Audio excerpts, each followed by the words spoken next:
Hello guys, how are you doing? Welcome once again. So as usual, I'm by names of Joshua Mugisha, and we're going to talk about African ethics. So we're going to share about some different questions, and among those questions we're going to talk about we're going to discuss to describe what is foundation of culture. We're going to give some examples and similarities between African and European ethics. We're going to explain the relationship between rights and duties and both rules and ethics. And last, we're going to talk about how does the word or the term Ubuntu influence ethical thinking. And we're going to be giving some examples. So, without wasting much of the time, let us start. So when we say that about the word foundation of culture, here we mean some elements or some shapes of beliefs or some behaviors that prioritize a given group of people or some people. Here we are talking about beliefs, we are talking about values, we are talking about norms and customs.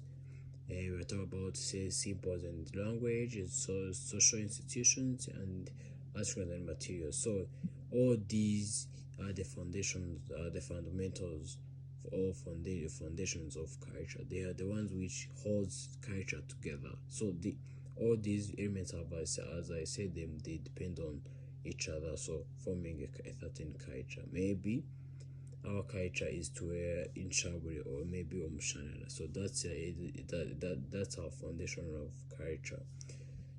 As I said, that we're going to talk about the difference between African and European ethics. So basically, let's start on similarities. So both Africans and European ethics, they have this bond of humanity and dignity. So when you say that both Africans and European, they have humanity and dignity. So they respect human life, like they respect someone's life. For example, in Africa we have the term Ubuntu, which which explains like humanity within Earth. So and yet Europeans have this one which is canteen ethics. They like it's like similar to Ubuntu, but not very similar. So when you say that when another similarity is justice and fairness, so both they fair in terms of justice and yeah they both value where someone is being like not treated very well, they can provide justice, and within providing justice they don't fair. Like this one they just provide equality, like justice and fairness.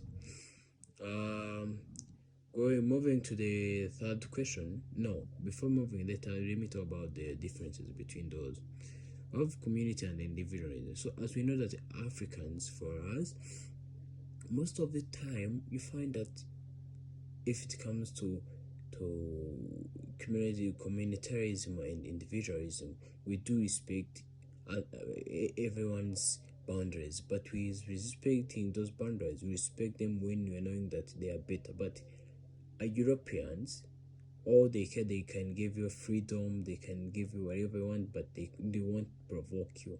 But for us, if you see that something is not going very well, if you see that something is not safe for you, we have to help you. That's the first the difference. The second difference is that here in Africa, we have the approach to morality. Like we have our way of approaching in yeah, like approaching someone, approaching everyone. Like here we can practice oral traditions. We can teach, like for example, according to the Egyptian like ancient Egyptian ethics, they used to teach 10 kind of commandments of God. So for us here in Africa, we don't have that kind of, like we do have that kind, but they're in European ethics, they don't believe that can work. They just we go according to rules and law, the traditions, and they don't mix beliefs with others. So for us, we do depend on our beliefs, especially when it's about traditional cultural beliefs. And lastly, let me talk about the rights and duties. So when you say that rights and duties, what do you understand? So first of all, let us understand the term, those two terms. When you say that about rights, maybe it's human rights. Those are like duties or obligations which protect you within the society. Maybe I have the right to talk, I have the right to vote, I have this right to the laws. So those are the ones which helps you. So instead of about duties, these are like things you are obligated to do. So when you say that laws and legal rights, like in laws, because I'm going to be defining both in according to laws and ethics, I say that in laws,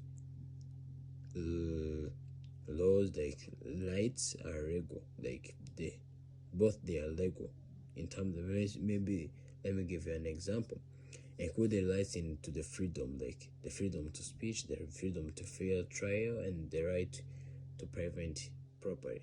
So when you say that we go to duties is when like you have a duty to pay tax, you have a duty to respect others, you have to do to respect the rights. So those are the duties. You are obligated to do them. But when you say about rights, these are the ones which define like they will govern you, they will protect you, and you have to do them regardless. No one, if you don't eat, no one will kill you, but it's your right to eat. If you have a freedom to speech, you have to say whatever you want, but no one will maybe abuse or will maybe arrest you. But when you say about the duties, these are the things which you're obligated to do. Once you don't do them, you might get some punishments. So with the relationship is that they both between them is that without the other, like we have the rights and duties. So duties is to follow the rights, so they help each other. So moving to the last question, I can say that how does Ubuntu influence ethical thinking? And I'm going to provide an example. So basically, before going deeper, let us first understand Ubuntu. So Ubuntu is a term commonly used in Africa, especially in South Africa. This word explains humanity, like it's like humanity within people. So how it affects how it influences the ethical thinking is like someone who is Ubuntu, someone who is guided by Ubuntu, maybe is in the family. Someone who is guided with Ubuntu will do everything in the right way. Like maybe for example, maybe it was raining and you find that some neighbors or some kids were on your veranda and you're inside the house. Because you're guided by Ubuntu, you're going to open for them. Then you bring them inside and like into your shelter, so that they don't stay outside and the rain them. So that is what we call Ubuntu. So basically, Ubuntu can affect ethical thinking because Ubuntu, according to the theory of ethical thinking, I can say I can relate it to virtual ethics.